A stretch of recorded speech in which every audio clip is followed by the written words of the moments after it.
Hello, and this is Alex with the third episode of a series.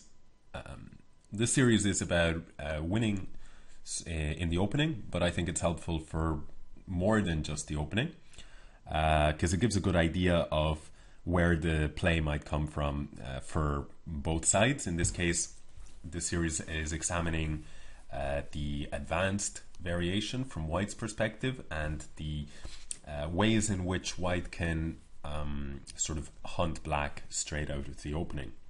So you can go back to episodes 1 and 2 if you haven't seen them, where we looked at several things.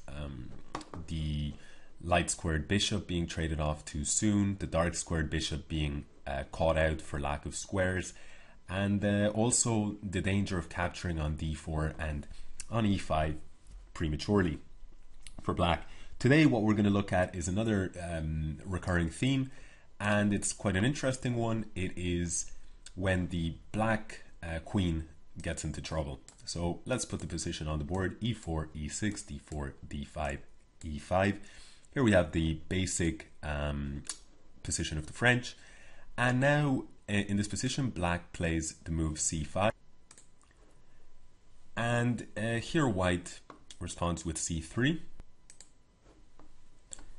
Black played the move queen to a5, white played a3, knight c6, knight f3. Now here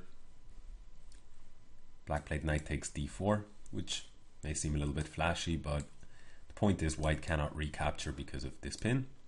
Knight takes d4, c takes d4, b4, queen to b6, c takes d4, bishop to d7, knight c3, rook to c8, bishop to b2, h5. And now white played the move knight to a4. The black queen is being attacked, and so black doesn't really want to capture here because queen takes a4, and now queen c6 will be met by bishop b5, winning the queen. So then black will lose his right to castle. So because of this, black decided that he wouldn't capture on a4 and he would move the queen. But unfortunately he moved the queen to the square c6, and here we see the first example. This is kind of a rare situation to happen, but as you can see, white, because he's pushed a lot of pawns, he already has the advanced e-pawn, and then he has a little bit more space on the queen side. So black is a little bit caught for space, and now white uses a nice tactical idea: rook c1, hitting the queen, and the problem is the knight is covering this square, the e5 pawn covers the d6 square, the bishop is covering the remaining squares. So black's only option is to take on a4, but unfortunately after this move white can play rook takes c8 check. Black cannot recapture because his queen would hang, and so after the move king e7, queen takes a4, bishop takes a4, white can even play rook c7 check. The king must step away. White is going to be already up in exchange and will be winning one more pawn, and probably the a pawn will also fall. So his opponent resigned. So this is the first way in which black's queen can get into trouble. It can land on c6 and be caught by this tactic. But let's look at some more common ways in which the queen gets caught. Before we look at two of the more common squares, let's look at one kind of slightly unusual way in which the queen is also trapped. Let's go back to the start. Okay, and this game actually was a game where both players are quite strong, both over 2000, but a white piece is Arthur Kogan, a approximately 2500 rated experienced grandmaster. So e4, e6, knight f3, d5, white played e5,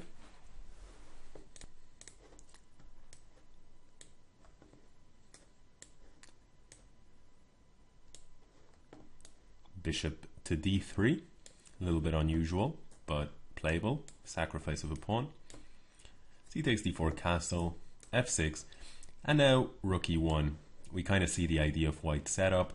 He gave up a pawn, but in exchange he's already got a safe king, and the black king is looking a little bit vulnerable, especially after including the move f6. So f takes e5 is played, knight takes e5, knight takes e5, rook takes e5, knight f6, covering this important g5 square, otherwise he was going to be in trouble. Here white played the move bishop b5 check, which is a strong move. Black can no longer castle, because if bishop to d7, the tactical shot rook takes e6 wins a pawn. So the king moved to f7, white gets back his pawn and has a very nice position. Bishop d6, rook to e3, rook to f8, trying to kind of castle by hand, as they say. And now white played rook f3, queen to c7, and this hits 2 points. And so white sets a nasty little trap for his opponent. He says, well, you're attacking 2 points, so I'm going to go ahead and play queen h4. I'm going to defend one of the points, and I'm also going to create a tactical idea. Because your knight, the knight on f6 is pinned by the rook on f3, I'm now threatening queen takes h7, which would conveniently even defend on c2. So black decided to capture on c2, defending here and winning a pawn. But unfortunately, after white's next move, knight to c3, black resigned. And he resigned because he realized that his queen has no squares, and that white's next move is going to be coming in bishop to d3, winning the queen. The only square that the black queen could go to is here, g6, but after the move bishop to d3 anyway, the queen has nowhere to run. Every square is covered, and of course queen h5 doesn't work, because after queen takes h5 the knight cannot take due to the pin along the f file. So that was a very crafty little trap by the grandmaster with the white pieces to play the move queen h4. It's a very well disguised trap, because it would look as though, well, white is only playing this move to try and defend this pawn, rather than to also set up this nice idea. So this is a second example, right? The first example, we saw the queen get trapped on c6, and now the second example, we're seeing the queen trapped on c2 here. So now let's look at some of the more common ways in which black's queen is trapped. Let's move on.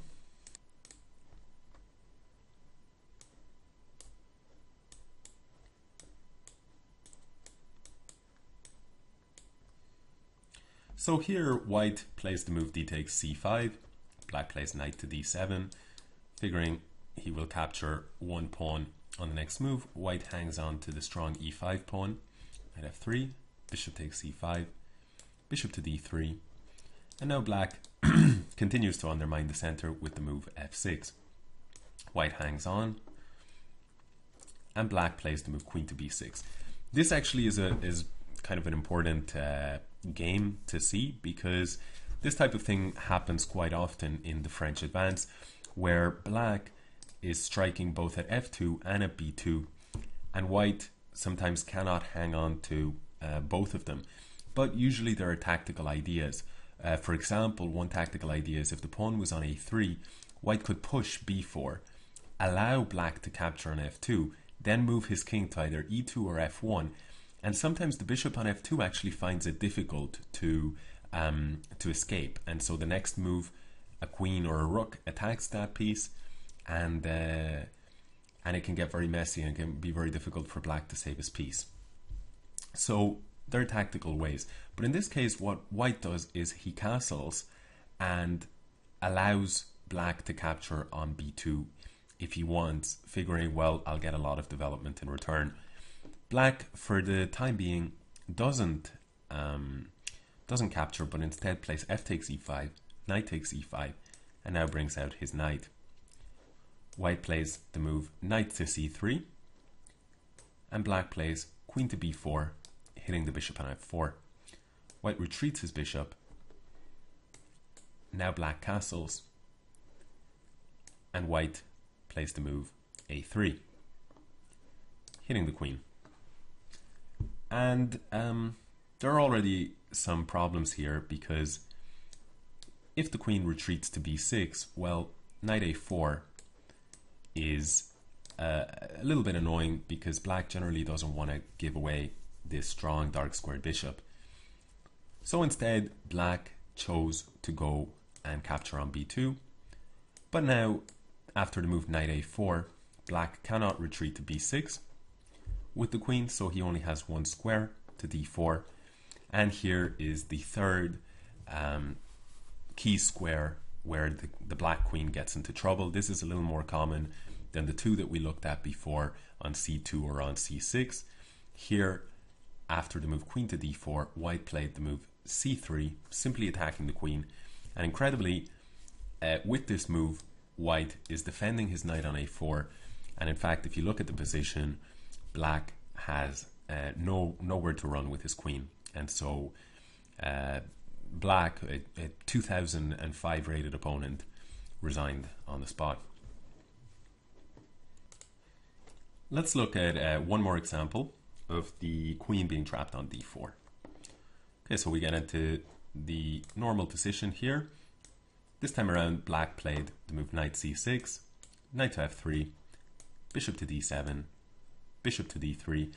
The two players, by the way, are both rated about 2150, with black actually being the stronger player with 2180. So certainly good players here with both colors. C takes d5, c takes d4, sorry, c takes d4, c takes d4. And again, we see this typical queen maneuver, queen to b6, putting pressure on b2 and on d4.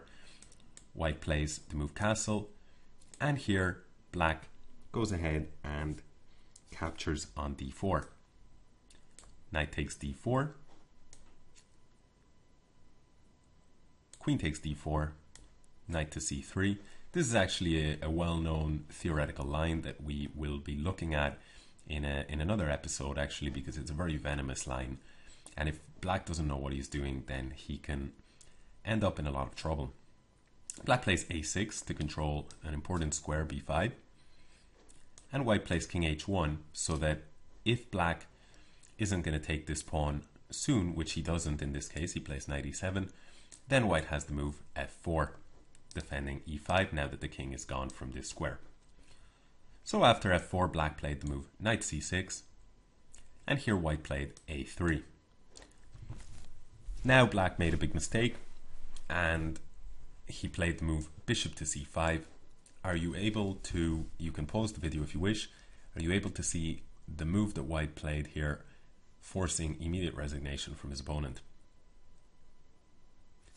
So the move is knight to e2, hitting the queen on d4, and once again we see that black, by placing his bishop on c5, cut off the escape route for his queen, and so he's losing a queen for only a minor piece, and of course black had had enough and resigned.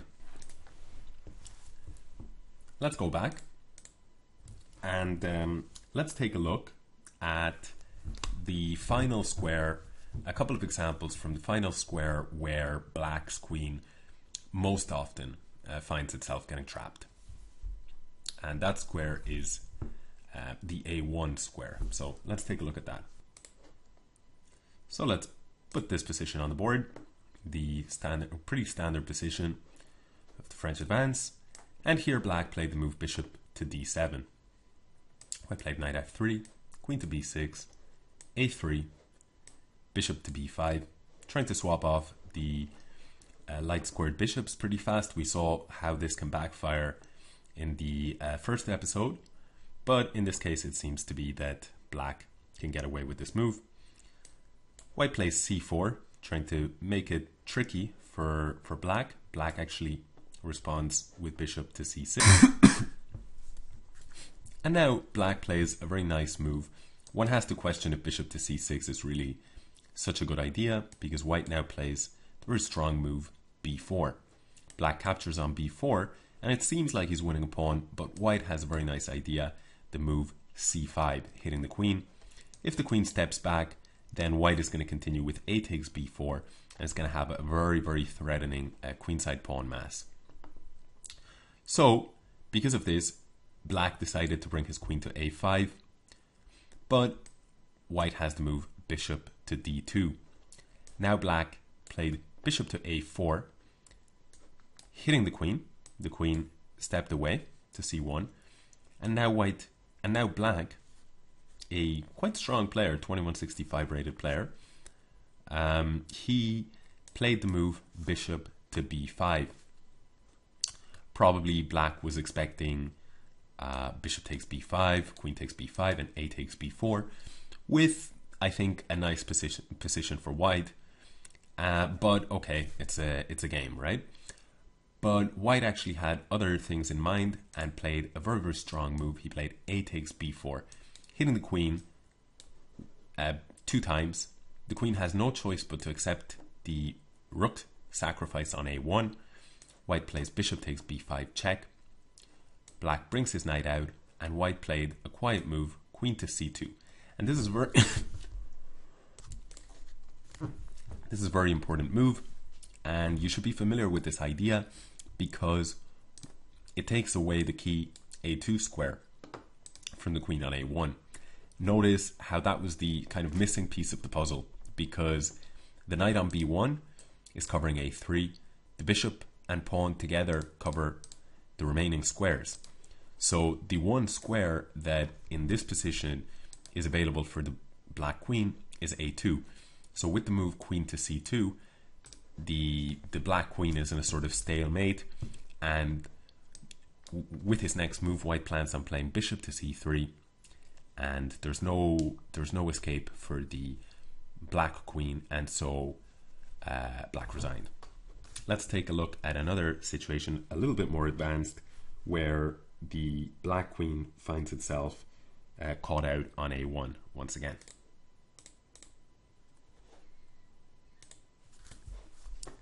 So once again, let's go to the standard position c5, c3, and here black played the move queen to b6, white played knight f3, all mainline stuff, and now black played the move knight to c6. Bishop to e2, and black brought out his knight this way. Up until now, we've mostly seen black bringing his knight out via e7. White decides to take the opportunity to capture here, thinking, well, after g takes h6, sure, on the one hand, black has the bishop pair, but on the other, I'm going to have a very good pawn structure. It's unclear, really, as to whether or not bishop takes h6 is such a great move, but it's certainly playable. However, in this position, black actually decided that he didn't have to capture back, but instead had a strong in-between move, queen takes b2, hitting the rook on a1. But unfortunately, this already leaves him in a very bad situation, because white now plays the move bishop to e3, bringing his bishop back and sacrificing the rook on a1. Black first captured on d4, although it doesn't make a huge difference. White then took on d4, knight takes d4, bishop takes d4, queen takes a1, and now white played the move bishop b5 check, bishop d7, bishop takes d7, king takes d7, and after all of these exchanges, in this case we saw previously the idea of queen c2, but in this case the move queen to b3, covering the key square a2, is probably even stronger, because it's also threatening queen takes b7. Black is going to have to do something about that, maybe a move like king c8, and white's next move is simply to castle with either knight d2 or knight a3 coming next move and picking up the trapped queen on a1. So black actually resigned already after the move queen to b3, realizing that there was no escape for the black queen. We can take a look at what could have happened if instead of c takes d4, black had played the move queen takes a1.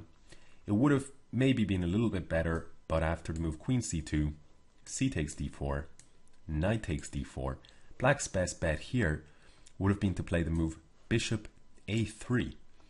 And the idea is now black is going to try and find a way out for his queen on a1, taking advantage of the uncastled king, the pin against this knight, meaning that knight takes bishop is not an option. So this is pretty much the best bet that black had in the position, but nonetheless white has the strong move knight to b5, hitting the bishop. Now if queen to b2, then knight b takes a3 would collect the bishop and defend the queen. So because of this, black cannot play queen b2, and instead his best bet would play the move d4.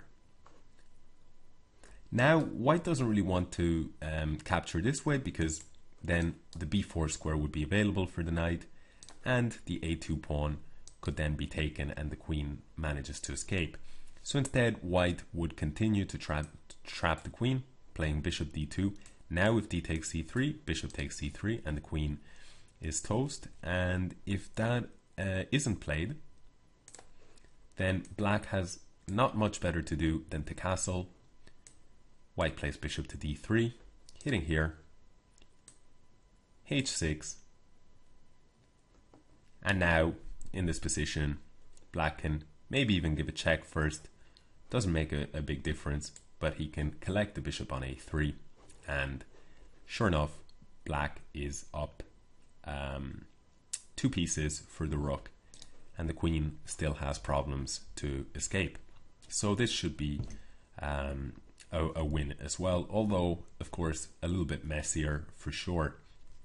The way that black played in the game, his queen was trapped much more easily, but still I think it's a very, very clever trap. And what you need to know as white in this position is that if black plays the move not knight e7 but rather the move knight to h6, in this exact position white can actually capture the knight, and queen takes b2 is a big mistake, because white doesn't need to defend the rook on a1 but instead can retreat his bishop, forcing black to capture the rook and setting a very clever trap for the black queen. And this is certainly something that in lower rated opponents or in blitz games, this kind of thing is gonna happen quite often. Okay, so yeah, that's pretty much it for this episode. We've looked at various different ways in which the black queen can get caught out. Typically either a1 or d4. These are the most common situations, but also sometimes it can get caught out along the c file as well. We saw it caught on c2 in the game where white was Arthur Kogan, Grandmaster, and we also saw it in the first example being caught out on c6. So because white has that space advantage that gets established very early on here, already in the advanced variation, more space means less squares for the opponent's pieces to go to, and that means there are higher chances of a piece being kind of suffocated and caught out. So yeah, I hope you guys enjoyed this episode, and I will be back with I think another maybe 2 or 3 episodes to complete the series on the French defense advanced variation win in the opening. Okay, so until